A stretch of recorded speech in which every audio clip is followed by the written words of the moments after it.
Olá, pessoal. Vamos iniciar nossa disciplina de literatura infantil.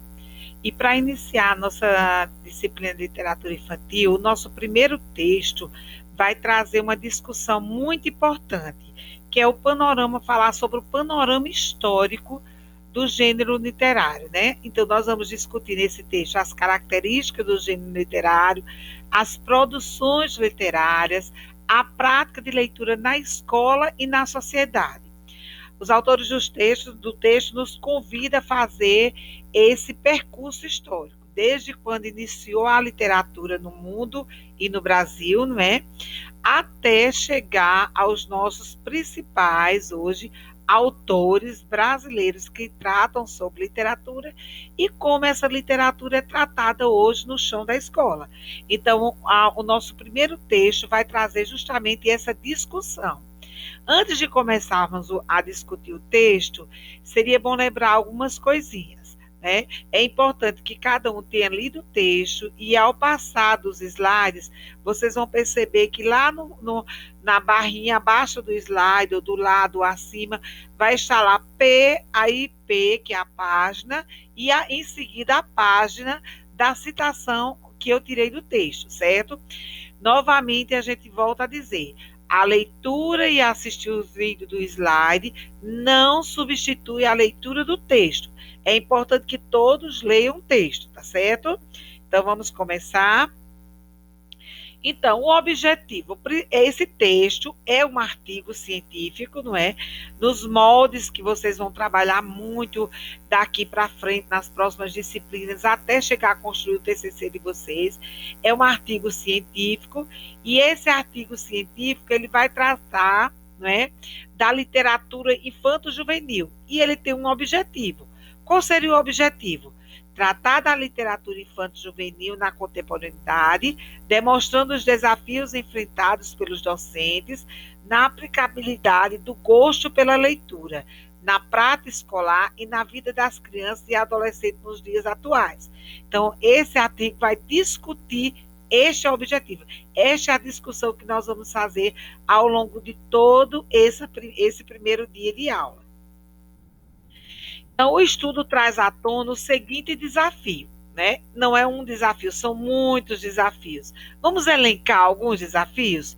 Primeiro é tratar a literatura infanto-juvenil na contemporaneidade, atualmente. Como? Demonstra um desafio muito grande enfrentado pelos docentes, por nós professores, na aplicabilidade desse gosto pela leitura. Por quê? Né? Por que isso é importante na prática escolar? Porque nossas crianças e adolescentes dos dias atuais, eles estão vivendo uma realidade, não é, totalmente virtual. Eles estão vivendo num mundo bem diferente do que era o mundo pensado na época que a literatura infantil ela começou a ser discutida, começou a ser criada. Então, isso constitui um dos primeiros desafios. Colocar esse desenvolvimento, né, colocar isso na prática docente, o desenvolvimento desse gosto pela leitura diante de todos os estímulos que nossa criança, nosso adolescente tem fora dos livros, não é? No mundo virtual que os cerca.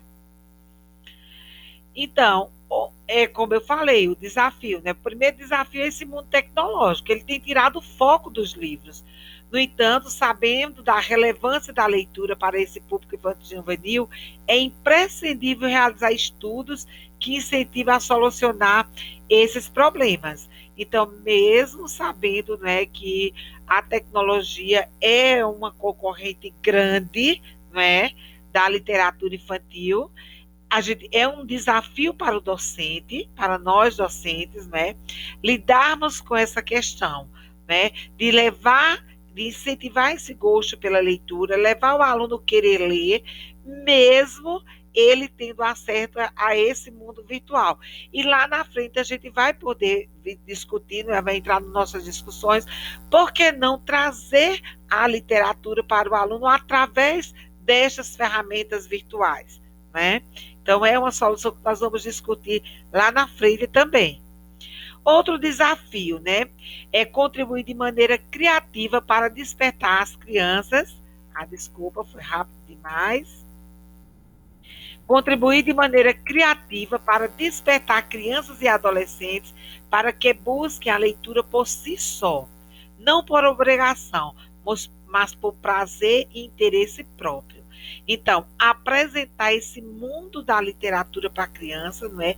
Desde muito pequena, muito antes dela aprender a ler, né? Esse mundo, até desde discussões aí de uma linha de estudiosos que diz muito antes da criança, já no útero da mãe, já se pode fazer leitura para a criança. Então, despertar esse gosto para que a criança ela queira buscar esse mundo esse mundo fantasioso, esse mundo encantado que a literatura infantil proporciona. Né? É um grande desafio. Então vamos lá, o histórico, né? Então o texto convida a fazermos um histórico sobre a literatura infanto-juvenil no Brasil e no mundo. Aí nós vemos agora aí, né, no slide uma das coisas que mais nos encanta, né, a literatura de Monteiro Lobato, com esses personagens que fizeram parte da infância da maioria de todos nós, né, do nosso imaginário infantil, lá com o sítio do Pica-Pau Amarelo. Então, a literatura infantil ela teve origem no século XVII, né, com Fenelon. Fenelon diz que lá em 1651 a 1715, com o intuito de educar moralmente as crianças. Então, usava-se das historinhas para tentar educar as crianças, né? Educar, passar para elas ensinamentos, né, que a sociedade, mudar o comportamento dessas crianças de acordo com o que a sociedade esperava que elas se tornassem adultos. Então surge a literatura infantil com esse intuito de moldar esse comportamento das crianças. Então as histórias elas continham informações maquineístas que tinham como objetivo transmitir aos leitores o bem a ser aprendido e o mal a ser desprezado. Né? Então, o que era de bom, que deveria se desenvolver, e o que era de mal, que o indivíduo não poderia ter, que deveria ser desprezado nas suas atitudes, no seu jeito de agir dentro da sociedade.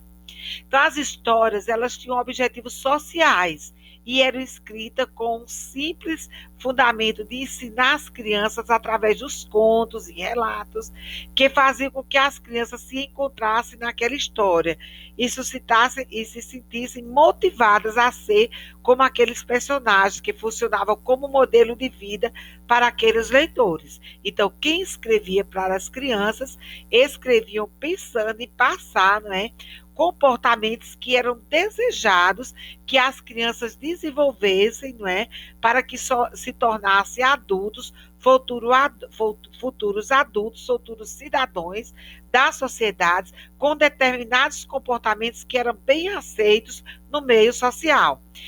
Essa discussão vai estar lá na página 2 do texto. Então, aí surgem os contos de fadas. Aí nós temos aí vários contos de fadas que permeou nossas infâncias, né, nosso imaginário infantil e que encantam até hoje, né? Dependendo de como é passado na escola, encanta até hoje, né? O surgimento de contos de fada como a Bela Adormecida, Branca de Neve, né? Os contos de Aladim, né? Chapeuzinho Vermelho, Gato de Botas, O Pequeno Polegar, e todos esses contos aparecem lá na página 3 e que encantavam as crianças até hoje, que estão nas escolas em formas de livros e hoje também ganharam suas novas versões, adaptadas muitas vezes à realidade de hoje, e ganharam também versões digitais de livros em PDF, livros em forma de contações digitais nas diversas plataformas digitais, né, que ainda permeiam e precisam continuar permeando esse imaginário infantil, né, sendo usado para trabalhar com as crianças na escola também, né, para continuar passando ensinamentos para as crianças nas escolas e despertando nela esse gosto pela leitura. São histórias que realmente levam a criança a viajar por mundos desconhecidos, né, por todo o mundo de fantasia. Então, a literatura infanto-juvenil, a mesma visão e interesse passou a ser transmitida aos adolescentes, quando então se originou as histórias infanto-juvenil em meados de 1750. Então, já se pensava para a criança pequena, a criança bem mais pequena, agora passa a se pensar na literatura infantil direcionada, não é, a esse público mais juvenil, né? Esse adolescente, com característica que atendesse a esse adolescente. No Brasil, a literatura infantil juvenil teve início com Monteiro Lobato e desde então vem sendo permeada de preconceitos, rótulos e banalização acerca de sua importância, função pedagógica ou artística, entre outras eventuais questões, né? Monteiro Lobato, ele traz lá no seu imaginário, né, nas histórias de Emília, de Visconde de Sabugosa, de vários outros personagens, que introduziu e passou a encantar não só as crianças, mas também esse público infanto-juvenil. A importância do texto literal. Qual seria a importância desse texto literário no ensino fundamental? O texto traz essa discussão. E eu coloquei aí no slide, né, uma das histórias bem atuais, né, que é o Cabelo de Lelê, que eu acho que é conhecida por muitos, que tratam das questões étnico-raciais, né, bem agora em foco na sociedade, traz essa discussão para a sala de aula. Então, por que os autores desse texto vai perguntar por que esse texto literário ele continua sendo fundamental, né, de importância fundamental para o ensino. Então, traz uma citação aí de Collinet 2000, que ele diz o seguinte: os indivíduos que não dominam a prática da leitura consciente e significativa não são capazes de se comunicar com eficiência dentro da sociedade. Olha que interessante. Quanto mais acesso à língua escrita os alunos do ensino fundamental tiveram, mais preparados eles para enfrentar os desafios da aprendizagem e mais estimulados serão para a interpretação de assuntos diversos e para melhorar a própria escrita, expressão e desenvolvimento cognitivo e emocional. Então, a literatura infantil, né, infanto-juvenil, traz essa importância, né, de preparar o indivíduo, né, para viver em sociedade, não desenvolver só a leitura e a escrita, mas toda a parte da compreensão também, e a parte também daquela questão de interpretar, de discutir assuntos dentro da nossa realidade. E aí contribuem das várias formas, desde o desenvolvimento cognitivo, emocional, o desenvolvimento social também, porque vai lidar com questões da nossa sociedade atual, como é o caso aí do livro Cabelo de Lelê, que traz essa discussão, né, étnico-racial, que é muito interessante e que é necessário se fazer na escola. A escola e a sociedade continuam preparando as crianças e os adolescentes como se algo fosse realmente acontecer. Não aquele momento palpável para os estudantes, mas num futuro que, em geral, é impossível de ser visualizado pelos próprios alunos. Fouquebert, em 1994, vai dizer isso, que a gente continua preparando para um vir a ser, né? E não para esse momento de estar vivendo em sociedade. E a escola ela necessita preparar para estar vivendo em sociedade, preparar a criança para ser um cidadão, para atuar, né, desde cedo na sociedade, a emitir sua opinião, a pensar sobre os problemas que envolvem o seu contexto social, né? Então, a escola precisa enxergar os alunos como cidadãos, uma vez que se nem a escola nem a sociedade os veem como cidadão, como eles próprios poderão ver-se assim? Quem diz isso é Silva, 2009. Essa discussão está posta lá na página 4 do texto, certo? Então, a escola precisa tratar a criança enquanto cidadão e desde já desenvolver competências nela para que ela seja capaz, né, de discutir questões do seu entorno social, de acordo com seus interesses, com suas necessidades, com a condição social em que esta vive. A leitura literária, ela auxilia o aluno no descobrimento do mundo e, consequentemente, em sua atuação social, em sua formação como cidadãos e membros de uma sociedade. É isso que a gente já discutiu. Né? Essa leitura literária, ela auxilia nesse desenvolvimento, nesse preparar, nessa formação do cidadão, à medida que ela aborda questões do entorno social. Essa discussão está lá, né? Os autores usam Coutinho, 1978, na página 4 do texto, e ele traz o seguinte: a literatura tem seu papel na escola e na sociedade. Ela tem também seu papel na formação do indivíduo atuante e transformador da realidade social. Aí embaixo a gente vai perceber aí, não é? Vários livros, como Chapeuzinho Amarelo, O Carteiro Chegou, né? Menina Bonita do Laço de Fita, vários outros textos que trazem questões sociais importantes, não é? Na sociedade, ser discutida com as crianças, questão da violência, do preconceito, do bullying, não é? A questão do abuso. Então, são literaturas que trazem à tona discussões envoltas, não é? Que envolvem a criança em seu contexto social. E que, se a gente discute isso na sociedade, dentro da escola, a gente vai estar preparando essa criança para viver em sociedade.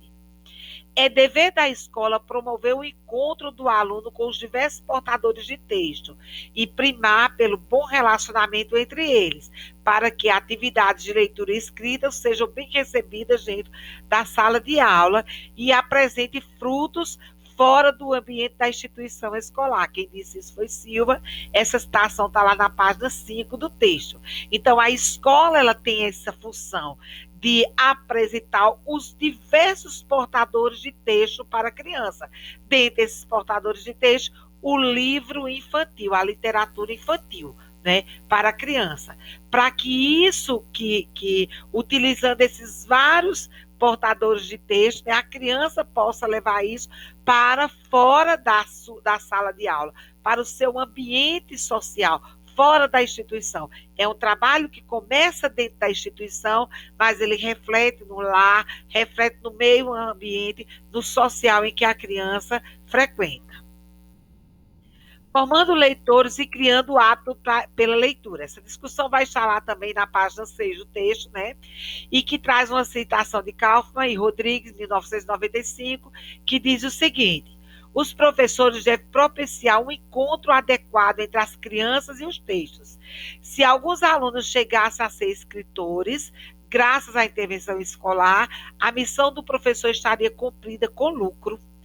Caso isso não ocorra, é dever indubitável da escola que todos que ingressem em suas aulas sejam pessoas que escrevem, isto é, sejam pessoas que, quando necessário, possam valer-se da escrita com adequação, tranquilidade e autonomia.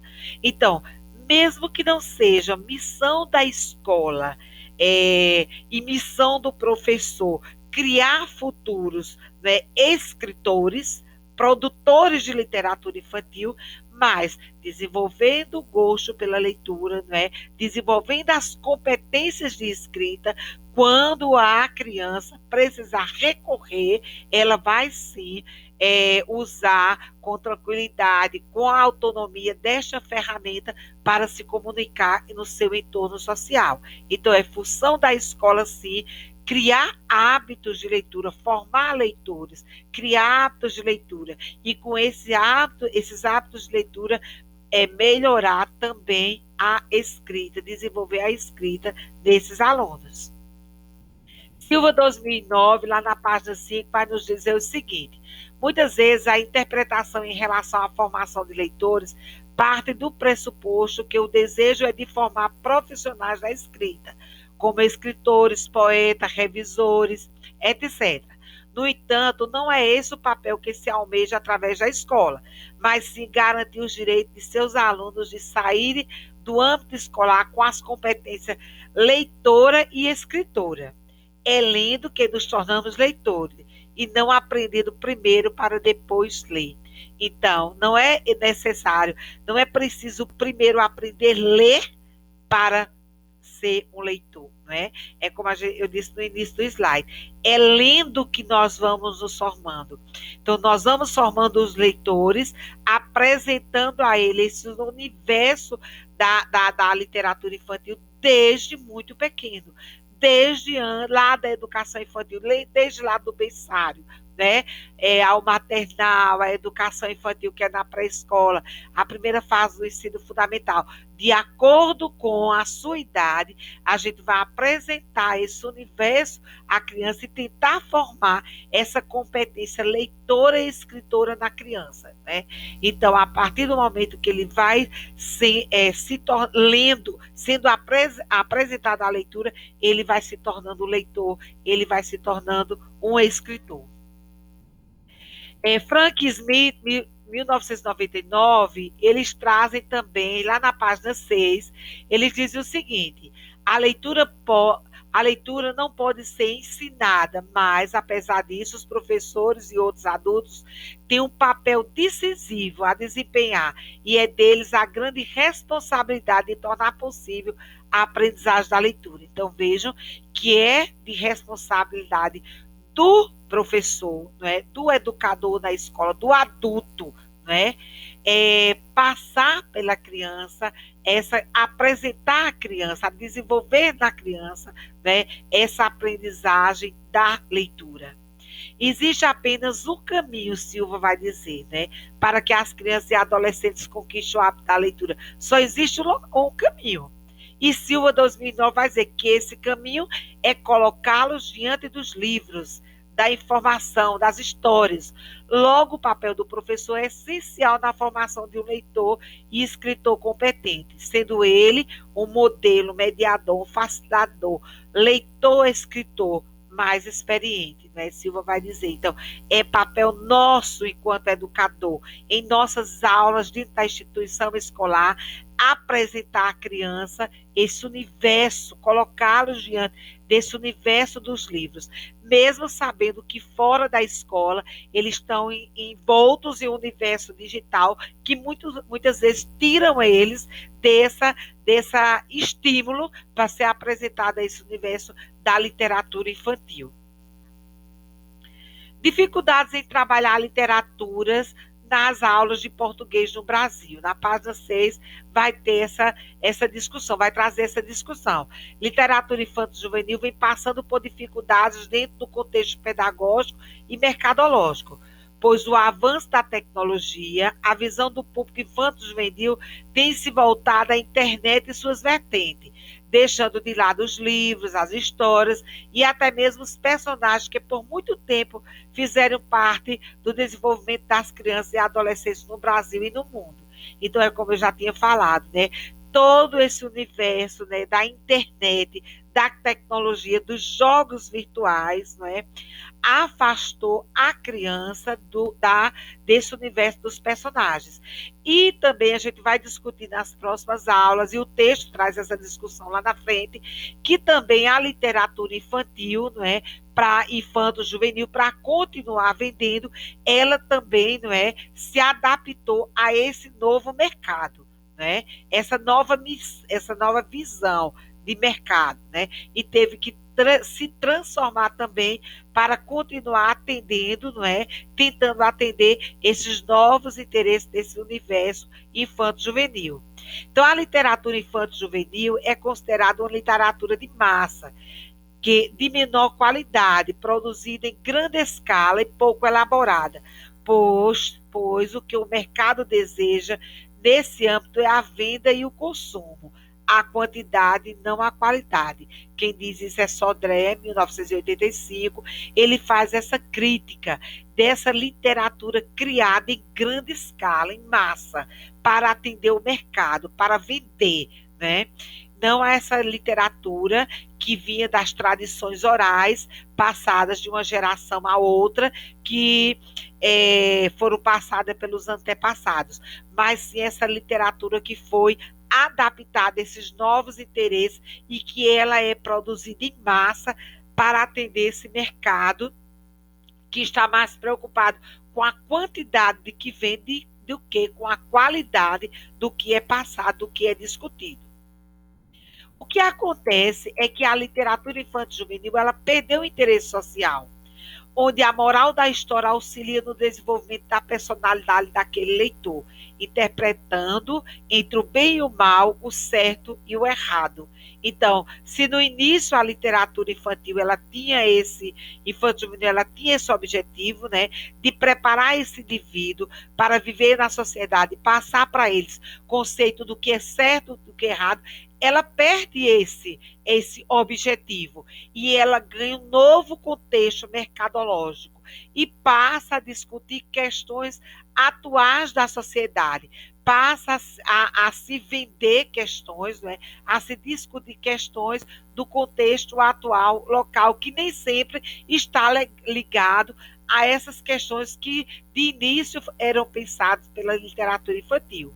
Silva 2009 ele traz também uma crítica em relação a isso, quando ele destaca que no mercado atual encontra-se livros de péssima qualidade, em impressão, ilustração, fora do contexto e também sem qualidade viável ao leitor, e principalmente falha no que diz respeito ao conteúdo. Ele traz essa discussão também, né? Essa crítica, que essa leitura, essa literatura voltada que está presente aí no mercado atual, ela peca muito com relação a essa qualidade de continuar preparando essa criança, esse adolescente para viver na sociedade, passar questões de moral, de ética, do que é certo, do que é errado. Não generalizando, porque a gente sabe que tem autores ainda que continuam preocupados com essa questão, mas essa literatura de massa, né? Vários autores criticam essa questão, que é a venda para o mercado. A literatura é feita para vender. Autores da literatura infantil, o texto vai trazer vários autores, né? Vinícius de Moraes, que encantou uma geração, toda uma geração, e encanta até hoje. Maurício de Souza, quem não se encantou com as histórias de Maurício de Souza? Eu cresci lendo os gibis de Maurício de Souza, né? Então, as histórias do Sítio do Pica-Pau Amarelo, de Monteiro Lombard, Belique, com seus livros maravilhosos que tem hoje nas escolas, faz parte do programa de salas de leitura. Eu acho que todos nós já passamos, já pegamos esses livros para fazer as leituras de leitos em sala de aula. Cecília Meirelles, né? E tantos outros autores que continuaram encantar e continuam encantando esse público infanto-juvenil. Aí trazem mais algum, Pedro Bandeira, Ruth Rocha, Ziraldo, né? São vários outros autores, né? Mary França, que permeiam esse universo, que traz literatura de boa qualidade para as nossas crianças e que continuam discutindo questões sociais importantes, atuais, que podem ser discutidas sim com as crianças em sala de aula, né? E podem contribuir para a formação desse cidadão crítico, participativo para a sociedade. O que o público infanto-juvenil gosta de ler atualmente? Aí na página 10 traz essa discussão. O que é que eles gostam de ler? Né?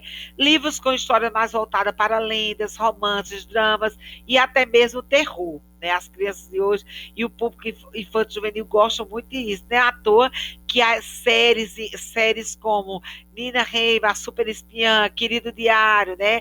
O Diário de um Banana, Mistério da Casa Verde, O Alienígena, e várias outras séries, livros que se tornaram séries e que fizeram sucesso e faz sucesso até hoje entre esse público juvenil. Saíram dos livros e invadiram as telas, né?